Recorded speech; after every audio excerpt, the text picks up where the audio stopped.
Ladies and gentlemen, without further ado, it is our honor to officially introduce the new head coach of the Indonesian national team. Please welcome John Herdman.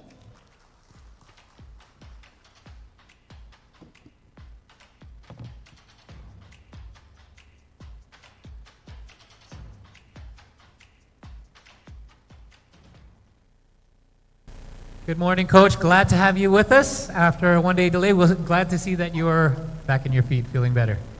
Back on my feet and here in Indonesia. All right. Selamat pagi, everybody, today.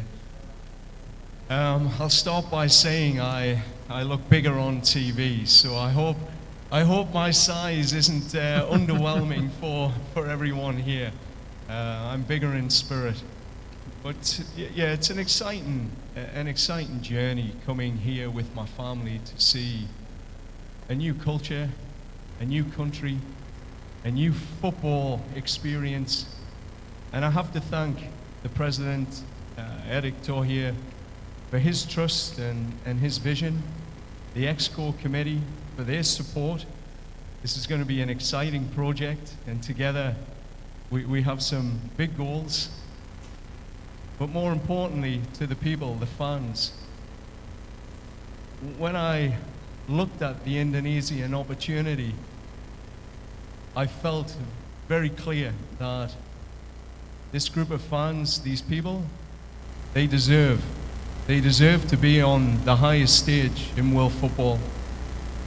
I've been looking for a project for a little bit of time now, the right project, and this is it.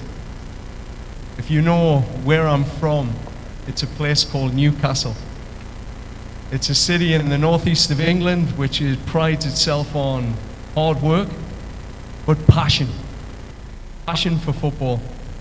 And that's what I feel every time I've seen this Indonesian team play, the Garuda, and the people who support it.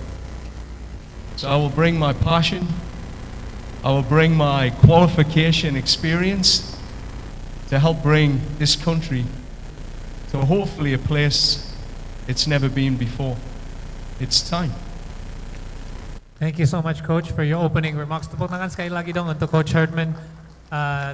Beliau membuka dengan sebuah pernyataan, terutama jangan kaget sama poster tubuh yang mungkin kelihatan lebih besar kalau lihat di TV atau sosial media, tapi mengukur dia dari jiwanya yang dia anggap itu sangat besar. Terutama dia sangat semangat untuk bisa datang ke Indonesia bersama keluarganya di sini di Indonesia juga, dan dia harap passion ini bisa diterapkan di timnas Indonesia, dan dia juga bisa membawa passion yang sama dan juga pengalaman dia untuk kualifikasi di panggung dunia ke Indonesia juga.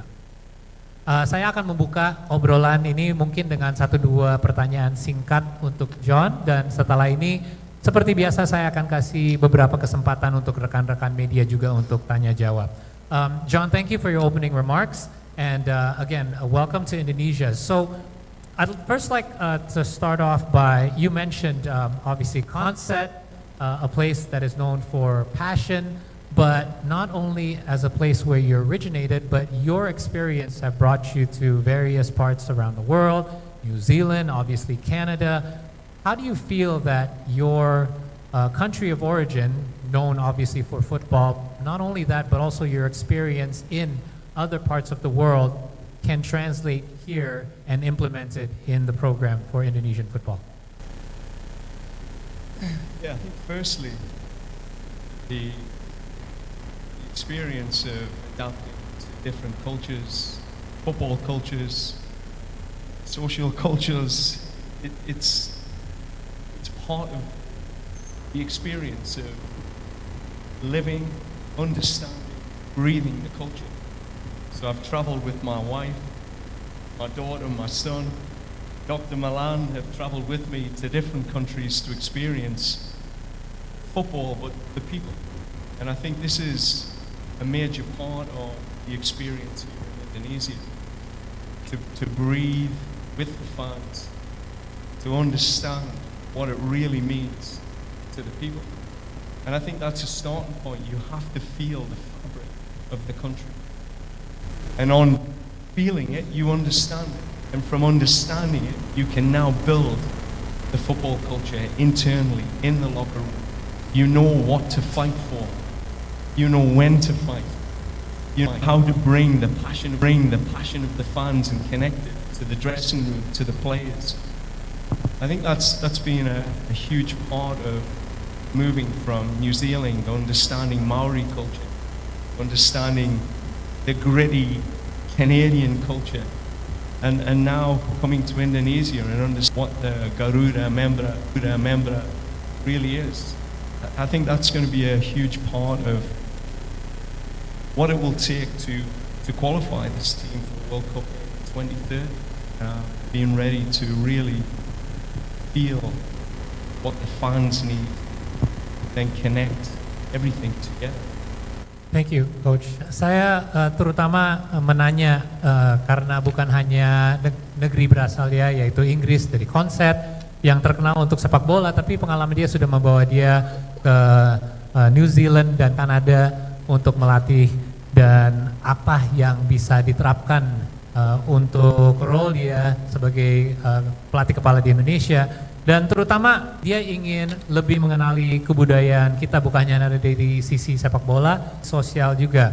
Karena selama ini dia melatih di negara yang berbeda, itu dia selalu membawa keluarganya juga, dan Dr. Milan juga. Untuk terutama mengenali kebudayaan dan fans sepak bola di negara tersebut. Karena itu menjadi titik mulai yang tepat untuk dia bisa menyambungi keinginan dan passion dari para fans sepak bola dengan timnasnya sendiri, dan di situ dia bisa lebih menyatui visinya bukan hanya dari fans tapi menyambungi itu sama pemain dan timnya sendiri. Contohnya di New Zealand ada kebudayaan dari Maori. Nah, ini gimana caranya untuk bisa menerapkan kebudayaan tersebut sama timnasnya sendiri. Ataupun dari Kanada, di mana Kanada itu untuk rekan-rekan dia yang tahu itu isi dengan banyak orang dari berbagai ras dan negara lain juga. Jadi terutama itu menjadi kunci untuk bisa menyampai tujuan lebih besar lagi, yaitu kualifikasi Piala Dunia 2030. Thank you for your answer, Coach. So again, we talk about different cultures. I'd like to go off that a little bit because as you know, Indonesian national team is now filled with a mix of diaspora players along with local players that have come up through our system as well. This requires a bit of a balancing act. What's your vision and your plan to be able to combine the two together to create basically one united squad? I mean, I don't see passports. I see people. I see opportunity. I think that's the most in a culture, is to accept that our diversity will be our biggest strength. And if we choose it to be a weakness, it will be a weakness. But that won't be the choice this group of men will make during this journey. In my time in Canada, we lived in a melting pot of diverse populations, immigrants who came to that country, and with it, in one locker room, Jamaican, South American, European, Serbian, Scottish, English. The most important thing was the clarity of our vision, and the clarity of the vision never faltered. We were collectively responsible to take this jersey, and no different here in Indonesia. We are a privileged group of people that get to wear the Indonesian jersey, to wear that flag.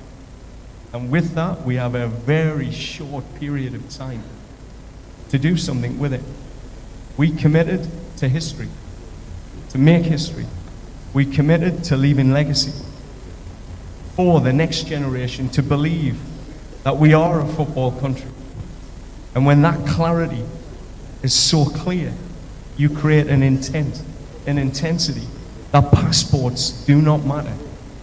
It's about the brotherhood, the people, and our commitment to a collective vision, which is shared by, speaking to the EXCO and President Tohir, it's shared by the people here in Indonesia. This is what this country wants. It wants to become a global football country. It wants to be seen and respected on the world stage. And the only way you gain that respect is qualifying for a World Cup and winning on the world stage. Every man in that locker room will want that. It'll be my job to ensure that regardless of your passport, regardless of your heritage, we are here for one reason. Thank you, Coach. Saya nanya terutama mengenai timnas Indonesia yang berisi dengan bukan hanya pemain diaspora, tapi juga pemain-pemain lokal yang besar di liga di Indonesia juga, dan gimana caranya untuk bisa menyatui para pemain menjadi satu unit. Dan beliau menyatakan bahwa dia tidak pernah melihat pemain dari paspor yang mereka miliki, tapi justru gimana caranya untuk bisa menyatui mereka menjadi satu, karena justru perbedaan antara semua pemain itu bisa jadi kekuatan, bukan jadi sebuah kelemahan. Dia menggunakan contoh dari timnas Kanada, di mana kalau untuk teman-teman yang tahu, Kanada ini justru banyak sekali imigran yang datang dari negara-negara lain, mungkin dari orang tuanya juga, dan timnas Kanada itu berisi dari berbagai bangsa, dari Jamaika, Amerika Selatan, Eropa, Serbia, Skotlandia, dan Inggris juga. Dan mereka berhasil untuk bisa menyatuin semua kebudayaan itu menjadi satu dan menjadi satu kekuatan juga. Dan ini caranya untuk bisa membuat sebuah komitmen bersama juga untuk membuat sejarah baru dan meninggalkan legasi. Kenapa ini penting? Karena legasi ini yang membuat generasi berikutnya bisa meneruskan Indonesia sebagai negara sepak bola. Dan ini buat PSSI juga. Dan gimana caranya untuk Indonesia bisa dikenal sebagai negara sepak bola dunia? Caranya adalah untuk kualifikasi Piala Dunia dan juga menang di panggung internasional untuk tahun 2020. Thank you, Coach.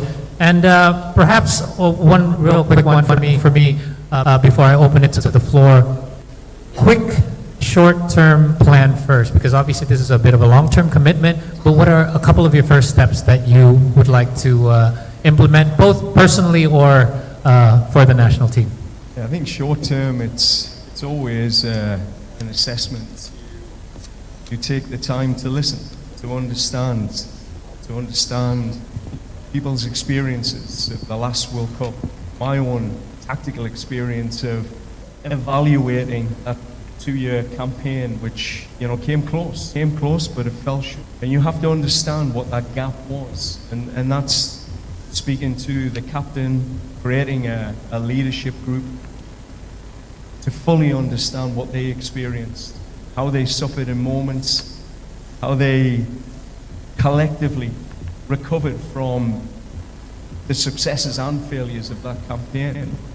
And then internally to look at the standards, the high performance systems and structures that underpin the team.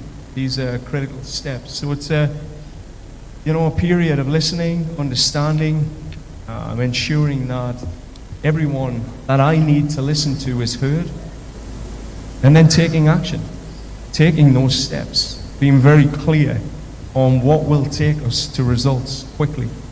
And this is an important step. We have an excellent opportunity in March to take our first step together. I've already started communicating with the captain and some of the key leaders. I've contacted over 60 players to let them know that I'm here, I'm watching. And then it's building that team around the team, Dr. Milan, etc., who'll support the raising standards and bring the qualification habit that Indonesia has been missing. So the work over the last 15, 20 years of my experience has been qualifying teams for Olympic, World Cups. It's about seeing what's missing in that habit and building it. So short term, listen, understand, but get to action. Let's get moving. Let's go. Awesome, thank you, Coach. Dan yang terakhir dari saya menanya mungkin tahap pertamanya apa yang akan diterapkan terlebih dahulu dari Coach Hartman.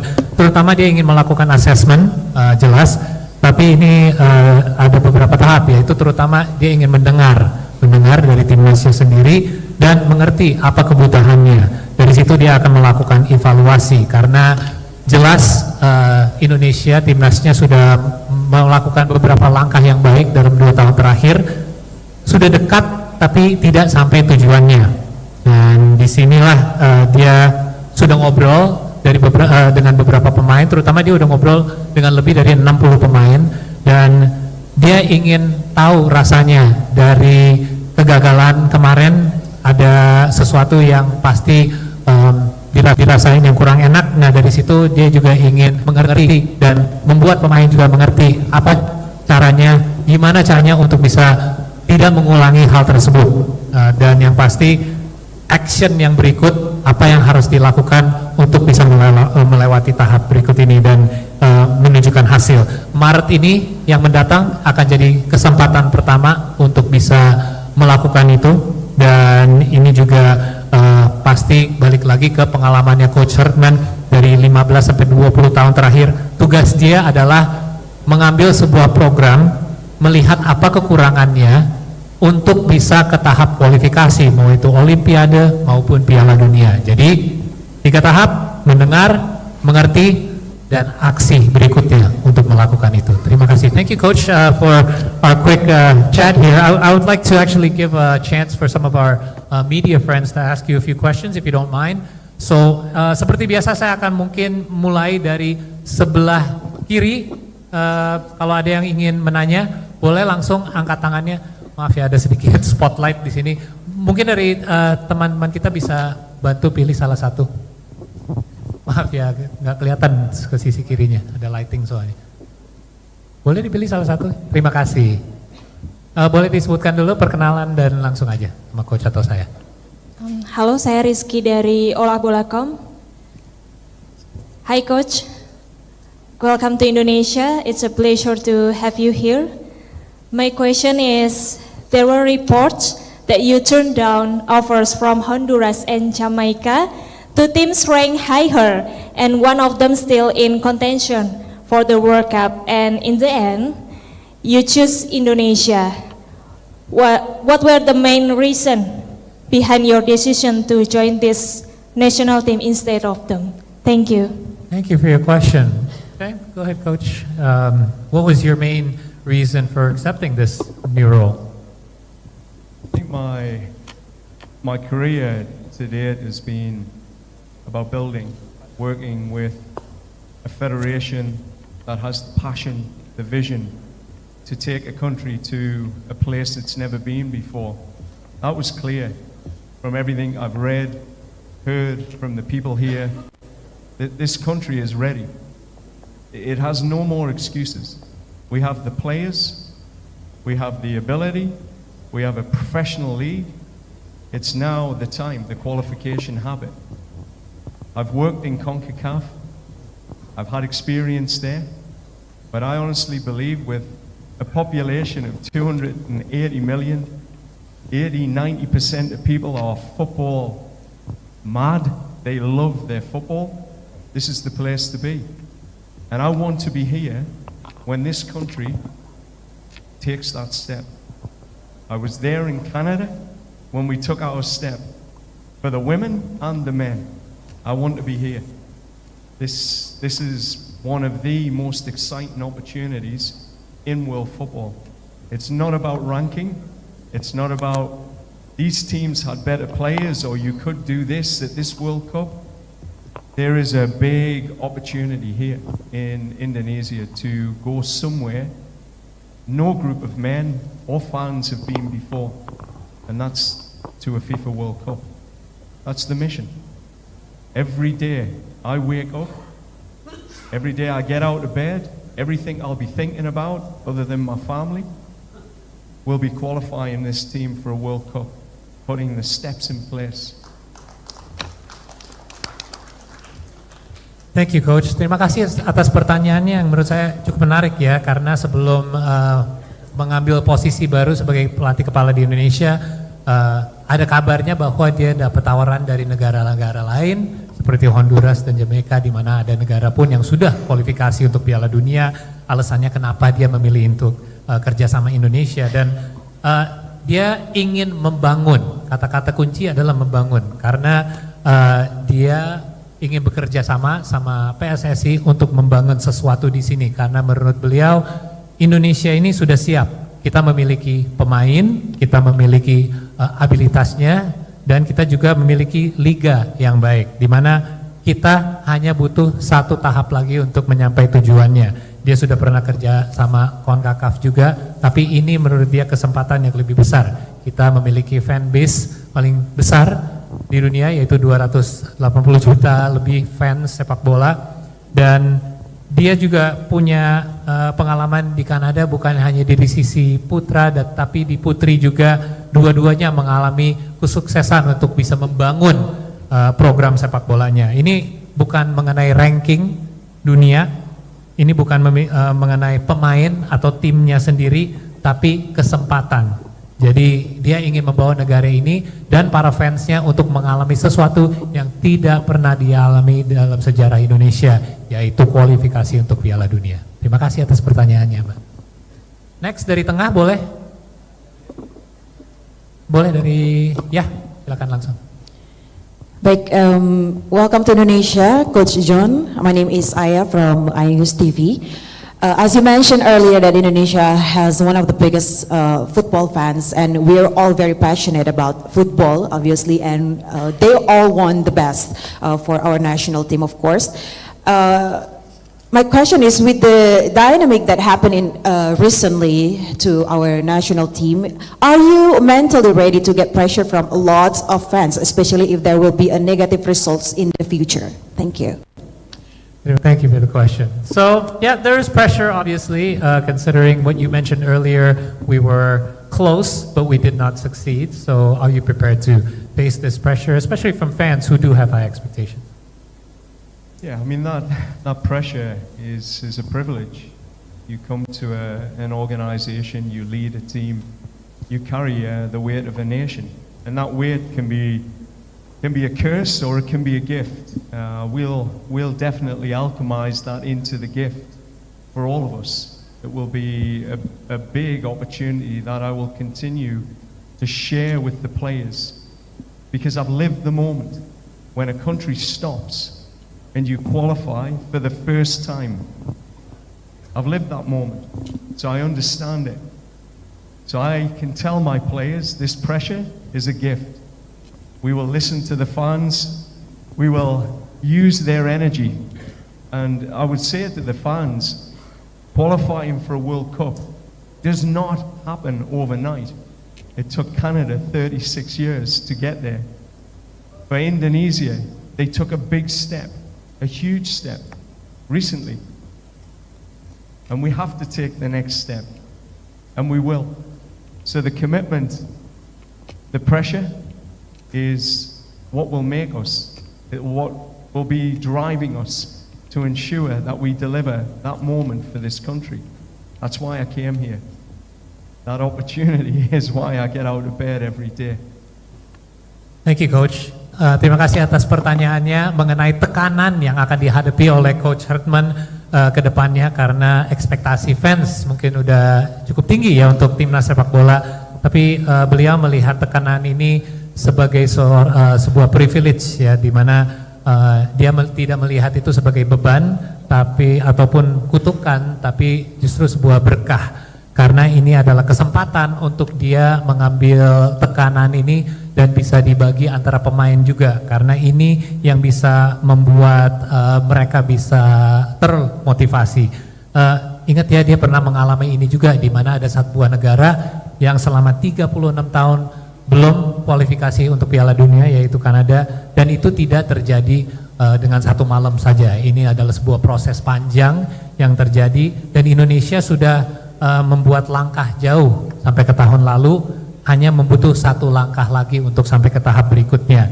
Dan ini adalah sebuah komitmen yang harus diambil oleh beliau dan juga pemain-pemain timnas dan federasi untuk membuat dorongan untuk mereka bisa sampai tujuan itu. Terima kasih Mbak atas pertanyaannya. Saya ingin geser ke sebelah kanan. Boleh Mas yang angkat tangan duluan? Silakan langsung perkenalkan diri dulu. Boleh langsung. Saya pertanyaan Bahasa Indonesia. Oh, boleh. Saya Adi dari bola.com. Coach, saya punya dua pertanyaan. Pertama, sebelum kualifikasi Piala Dunia 2030, Indonesia akan menghadapi 2 turnamen besar terlebih dahulu, Piala AFF 2026, kemudian Piala Asia 2027. Kalau saya tidak salah, Coach ditargetkan untuk membawa timnas ke 8 besar Piala Asia 2027 dan mungkin juga juara di Piala AFF. Bagaimana Coach memaknai 2 turnamen tersebut, terutama Piala AFF yang kita tahu skalanya adalah skala regional. Kemudian yang kedua, Coach juga akan melatih timnas U23. Nantinya dalam periode FIFA Matchday September-Oktober itu juga ada Asian Games 2026 di Jepang dan timnas senior, timnas U23 akan main, kemudian slot FIFA Matchday juga mungkin akan dimainkan oleh timnas senior. Bagaimana Coach membagi waktu sebagai pelatih timnas senior dan U23, terutama ketika Asian Games nanti? Terima kasih. Terima kasih Mas Adi atas pertanyaannya. I'll translate there's 2 questions here. This is Adi from bola.com. First thing is, outside of qualification for World Cup for 2030, prior to that, there are already 2 tournaments upcoming. First, the AFF 2026 and the Piala Asia 2027. These are 2 tournaments that are obviously quite big in the region as well. So the first question is, how do you plan on preparing for those 2 upcoming tournaments prior to World Cup qualification?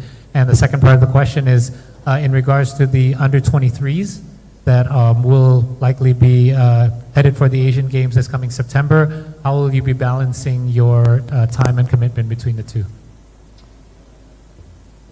Yeah, I think if I answer the first question, I think in the most important thing around the tournaments is for some of these players, they haven't had tournament experience, like true tournament experience. They've had World Cup qualification campaigns. So for some of the new diaspora players, the naturalized players, they will need to experience a tournament format. And that's an exciting experience and one that requires real expertise and discipline. So that'll be a new experience for them, and one that I genuinely believe, particularly the AFC tournament, we can be competitive at. And with the talent pool that we have, with the experience we'll put around the team of tournament formats, we have a good opportunity to push our levels and create some history with our achievements. I think that's important. We have to be ready to be brave to say that this group is talented. This is a talented group of players now. And with the right support and leadership, the AFC tournament, which I know how big that is, having participated in CONCACAF tournaments, it will be an exciting adventure for the players, but more importantly, one where we can showcase where we are at now and take those next steps as a country. The tournament in July, August will be different. It's difficult to bring back your tier 1, tier 2 players for those events because they have their club commitments. It's outside of a FIFA window. So this is why it's important to have a wider pool of players. And I think, the tournament in August, the Hyundai Cup, will be a good opportunity for me to understand the depth of the Indonesian player pool and to give opportunities to players that may not get the opportunity in March in the FIFA window or June the FIFA window, but to give opportunities to younger players but a wider group of Indonesian players. So I think it's the way the tournaments are structured for a new coach, it's perfect. You get a chance to use the wider pool, which is similar to what we did in CONCACAF with the Gold Cup. We never had access to Alphonso Davies or Jonathan David for those tournaments. You had to use local players and use your wider pool. And you learn, you get to see players in that situation. And with the under-23s in Canada, again, part of my role was to program direct the 20s, 23s. The bridge to the national team is so important to ensure that we have consistency in our cultural framework, our tactical framework, because while success at those levels are important for us to celebrate the strength of our young players, they are a pathway to the national team. And we have to find ways to accelerate their ability to arrive in the national team ready. So working closely with our U20, U23 coaching staff, it will be important we have consistency in elements of philosophy, as I said, the culture, framework, tactical framework. And while there'll be differences, because every coach has their philosophy, Of course. there has to be similarities to ensure the players are ready. When they are called, they are ready to play. They're not thinking, different system, different culture. They're ready to go because at international, the window is too short. Perfect. I think that answers both the questions. Terima kasih atas pertanyaannya mengenai turnamen yang akan mendatang, yaitu termasuk AFC dan Piala AFF juga.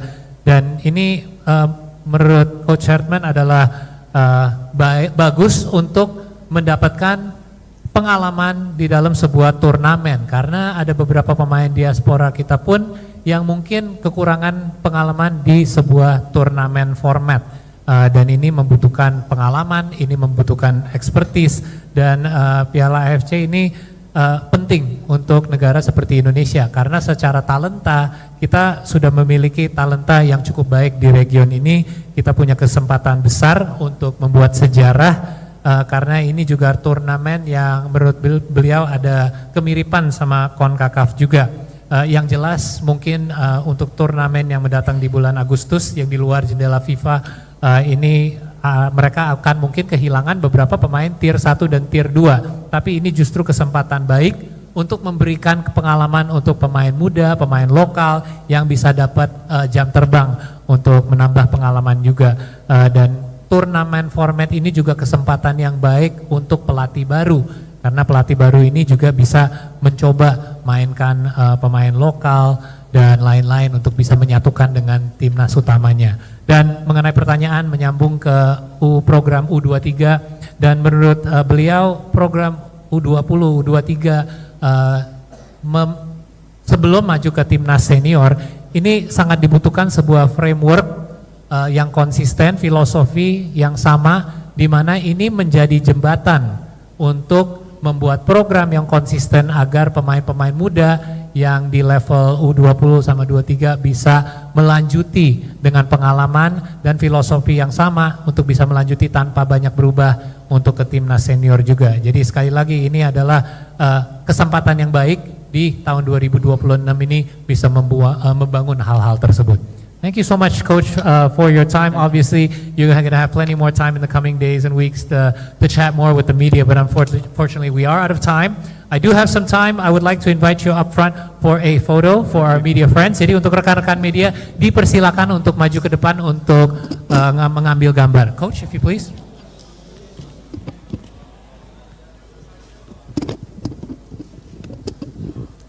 Maybe on the top of the stage here, right in the center.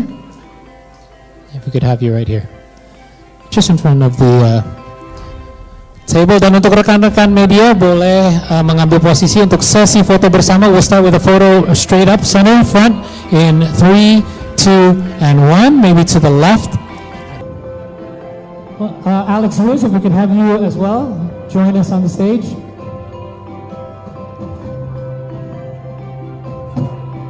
Thank you. Oke, dipersilakan untuk rekan-rekan media di depan dulu. Di 3, 2, 1, sekali lagi 3, 2, 1. We can have you look to the left. Menarah ke sebelah kiri. 3, 2, 1. Dan yang terakhir untuk teman-teman di sebelah kanan. On the right. 3, 2, and 1. Boleh pose salam olahraga sekali. Terima kasih.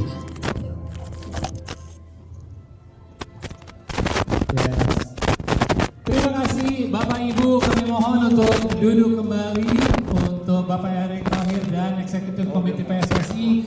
And we would like to ask Coach Hartman to remain on the stage. Yang lain, Bapak Ibu boleh dipersilakan untuk kembali ke tempat. Terima kasih. Satu lagi foto yang kita ingin mengambil karena kita tahu salah satu komitmen bukan hanya dari Coach Hartman sendiri, tapi dari keluarganya yang